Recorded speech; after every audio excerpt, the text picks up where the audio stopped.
There's no safe handling of dangerous or flammable materials without effective storage. That's where the materials are going to spend most of their time, and adequate handling is essential. Storing flammable liquids, for example, will have to be done with an approved flammable storage cabinet, including safety labels like flammable, keep fire away.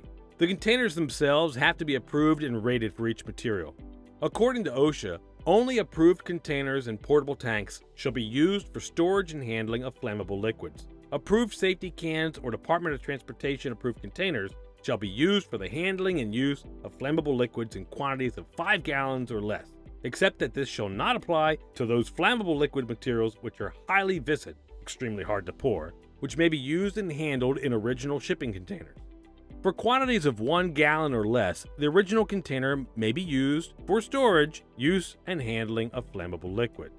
Adhering to OSHA's guidelines might seem a little overly restrictive, but the key here is that every employee should have full knowledge of a container's contents before working with it. If you don't communicate what's inside a container, it incurs all sorts of additional risks and potential liabilities. As Berkeley notes, keep explosive chemicals away from ignition sources such as open flames, hot surfaces, spark sources, and direct sunlight, and consider designating a special area for explosive chemical use. How about we break that down in some further detail? What does proper storage look like beyond the containers? Want some key points to remember? First, flammable liquids can't be stored in areas used for exits, stairways, or other high-traffic areas. No more than 25 gallons of flammable liquids can be stored in a room outside of an approved storage cabinet.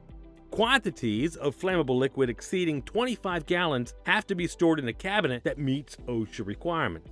And finally, any materials which may react with water to create a fire hazard should not be stored in the same room with flammable liquid. According to OSHA, all relevant personnel should have immediate and easy access to safety data sheets. This will be a detailed document outlining important hazardous information related to specific materials. After all, each chemical has unique properties, and no one should handle or store the chemical until the full workplace safety rules are planned and trained on. Proper training, of course, is a topic all its own, and you'll find that there are no universal OSHA-accepted certification courses for specific hazardous materials. What you should expect is guidance on how to conduct training for your workspace that helps you meet OSHA standards and keep your employees in the know.